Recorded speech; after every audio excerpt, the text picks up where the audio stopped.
Now, on December 12th of 2024, White House National Security Council spokesman Admiral John Kirby had this to say. I just want to add a few comments on the reports of drone activity here on the East Coast, particularly in and around New Jersey.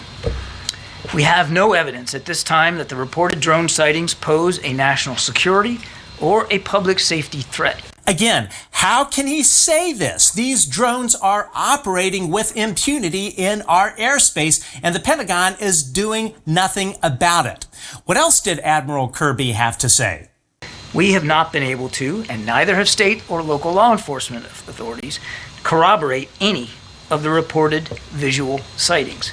To the contrary, upon review of available imagery, it appears that many of the reported sightings are actually manned aircraft that are being operated lawfully.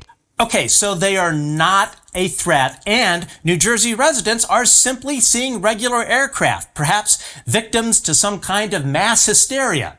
Smelling bullshit in the air, White House correspondent Jackie Heinrich of Fox News was having none of it.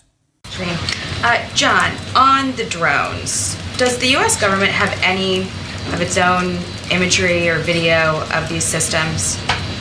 I'm not aware that we have U.S. government produced imagery ourselves, but as I said in my opening statement, we have certainly done thorough analysis of the existing imagery. He's not aware. Considering that this exact type of drone activity dates back to at least 2019, trust me, they have imagery, signals intelligence, you name it, they have it. This is what you call a cover-up, and this cover-up has been happening through multiple administrations. Again, Jackie is not having any of it. Like from people's cell phones that we're seeing? Basically, with what you're looking at, how can you credibly tell people that there is no public safety threat, there's no national security threat, that there's no reason to believe that a foreign government is involved? Because the analysis thus far, in an investigation that is ongoing, has not revealed any national security or malicious intent or criminal activity. But, Jackie, I would remind you, we're at the beginning here, not the end. There's a lot more work to be done, and we're working closely with state and local authorities to gain more information. I would argue that we're moving pretty well here with a sense of energy to try to figure out what we can do to learn more about this. Learn more about this? See, this is what's going on, folks. The White House wants you to think this is something new. They want you to think this is a brand new thing, never happened before. We're going to get to the bottom of it. They want the answers. They want the same answers to the questions that all of us are asking. But let me put it to everyone bluntly. The White House is lying to the press. They are lying to Congress. They are lying to the American people. They have known about this for literally decades and have done everything to cover it up. Let's return to Fox News White House correspondent Jackie Heinrich, who is not letting Admiral Kirby off the hook. Well, what I don't understand is, this has been happening since late November. I don't know that the law enforcement officials or residents in New York and New Jersey, or even the Democratic senators who wrote to Director Ray Mayorkas and the FAA administrator today would think that this has been handled with a sense of urgency. But that being said, has the President or the Secretary of Defense issued any guidance to NORTHCOM or military installations to act on these systems if they are deemed to be a threat in any way? And what's the benchmark for that determination? So two thoughts. First of all, you're right, late November. It is now, the 12th of December. I think it shows that we're moving on with this, and we're going to stay on it. So I want to disabuse you of any notion that we're not taking this seriously, because we are. Are they taking this seriously? I'll tell you what they are taking seriously is an organized effort to cover this up and lie to the American people. Literally 1 year ago, these drones were operating with impunity over Langley Air Force Base in Virginia. That Air Force Base is responsible for protecting the capital region. The incident was so severe that they had to relocate an entire wing of F-22 fighters to another Air Force base. They want all of you to think this is new and that they are going to get to the bottom of it. But here's the thing, it is not new. The National Security Council, which classifies all of this, wants you to just forget about it, and they want the press to just stop asking questions. I want to go back to something I said at the top. There has been no evidence of any of this activity in or near restricted spaces. That's not what the senators said in the letter. They said, in fact, that they've been observed maneuvering near critical infrastructure, sensitive locations, including reservoirs and military installations, and cited a concern from law enforcement about public safety threats because a medevac helicopter was prevented from transporting a seriously injured patient for care because of the presence of these drones. You have got to be kidding me. Admiral Kirby and the White House are lying about these things not operating in restricted airspace. This happened in 2019. This happened last year over Langley Air Force Base, and they are doing it now. They know damn well these things are operating in restricted airspace, full stop. This is an unmitigated disaster for the Biden administration that is absolutely of their own making. Here to discuss this national security issue that should concern every American is a former Pentagon official who is no stranger to this topic. Please welcome Lou Elizondo. Lou, welcome back to the show, sir. How are you? I think the last time that we saw each other was at the congressional hearing in November, which I attended as part of the team for the UAP Disclosure Fund. And I have to show you this photo that I absolutely love. This was the first time that I actually saw you outside of the building. Yuan Feng, the executive director of UAP Disclosure Fund, took this right as I was walking into the building. And yeah, I mean, man, that was something else. So. Well, I hope my bald spot isn't blinding the folks. Various drones. Let's bring in former FBI special agent and News Nation law enforcement contributor Jennifer Coffindaffer. Jennifer, good morning. Welcome back. Good morning, Hannah. So it feels like officials on one hand are downplaying what's happening. Hey, it's nothing to worry about. It's not a foreign entity. On the other hand, they seem to be legitimizing concerns. We don't know what this is. What do you make of what's going on and what we, the public, are being told? Well, and I based this on one of my last assignments was a supervisor at the Weapons of Mass Destruction in the nuclear proliferation arena. And I can tell you that back at headquarters, when things are classified secret, top secret, and sometimes need to know, typically with those classifications, you can't talk about it. So if this is any sort of drone exercise or something that's going on, they can't talk about it to anybody except for those with a need to know. So can we talk about that a little more? We know the Speaker of the House, Mike Johnson, was given a classified briefing on the sighting separate from the meeting that Caitlin just mentioned. What information could he be getting in this classified setting that we're not privy to? He could be told exactly what is going on. Is the government running some sort of drone operation to test their drones to see, what they do? I mean, we're in the middle of, really needing to understand drone warfare and what our drones can do. I truly believe this is something that's classified, and we're not going to find out unless it's declassified. We're not going to find out. That might send people into more panic. So with the latest rise in these drone sightings, I mean, it's been seen by thousands. They've been seen by thousands. Oh, it's certainly downplaying that there's any issues. And the government has come out and said, listen, we don't think they have any malicious intent. There's no reason to be concerned. And they're not of a foreign actor. And so to me, it's more important to say what they aren't and to get those off the slate than to necessarily know what they are.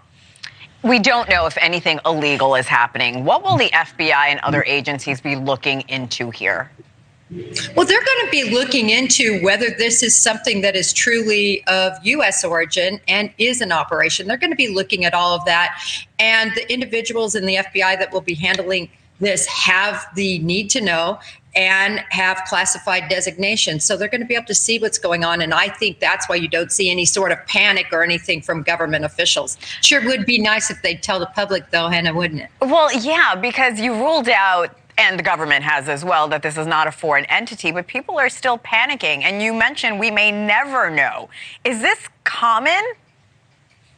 Hannah, it really is. There's so much that goes on behind the scenes in terms of things we do, particularly in the area of mass destruction, chemical warfare, nuclear counterproliferation. There's so much that is kept, secret and top secret. That's why they're designated that. So we're not going to know, but people are seeing it with their own eyes. Something is going on. I think that's what we have going on here. All right. We always appreciate your insight. Jennifer Coffindaffer, thank you so much.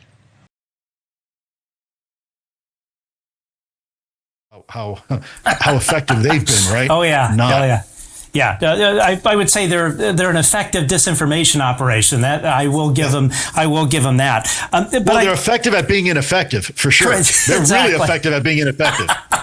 For sure, absolutely. And I want to read this quote yesterday from National Security Council spokesman John Kirby, who pretty much dismissed all of this, as you said earlier. He said, quote, "We have not been able to, and neither have state and local law enforcement authorities, corroborate any of the reported visual sightings." Adding, upon review of available imagery, it appears many of the reports of sightings are actually manned aircraft that are being I have on my operated. cell phone from, as of yesterday, these drones over Andrews Air Force Base in Maryland. So maybe recently, John Kirby should get his butt out of the office and look up into the sky, because it ain't that hard to see. They're everywhere. And I think it is so undermining of what we're trying to achieve when you have somebody come out with an idiotic statement like that. It's like, come on, John, seriously? What type of response is that? You could have said anything else. It would have been a better response. You have senators, you congressmen, you have at the state level and even at the national level picking these things up with their cell phones. You're telling them that they're lying? I mean, God, man, it's insane. Look, all I got to say is thank God. Look, politics aside, thank God these guys are going. I don't want to. I'm not being political here. I'm not choosing sides. What I'm simply saying is that in any administration, if you had this type of a fiasco of strategic communication, you'd have to fire everybody. It's at this point, it's embarrassing.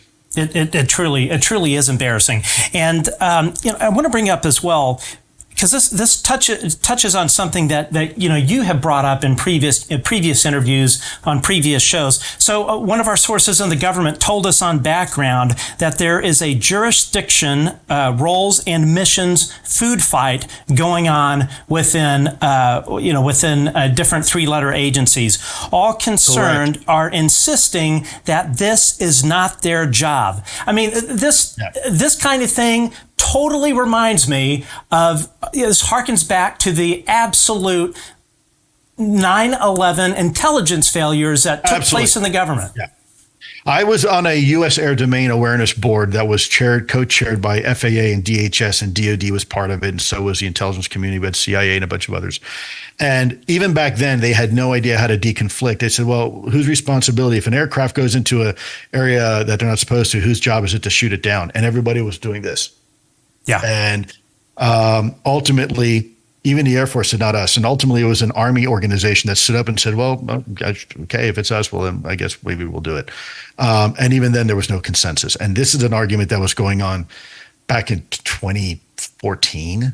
So here it is 10 years later, history repeating itself.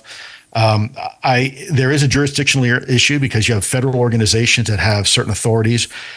So over the military bases, it's the DOD, but over the rest of the continental United States, it's the FBI for investigations. But DHS also has a role. FAA also has a role. Then you have the state governments, right? So they all have their own roles as well.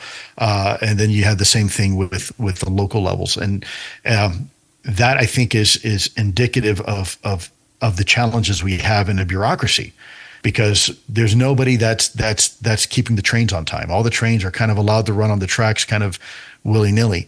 I'm hopeful that this administration will be different. I will say, without saying names, there are several key people in this administration's cabinet that are very pro-disclosure and transparency. They want the truth to come out. They are very interested in this topic, and I think they're going to continue to drive further questions and progress. I'm very optimistic. Again, politics aside, I know people love or hate the incoming president. I'm not talking about that. I'm just talking about as it relates to this topic.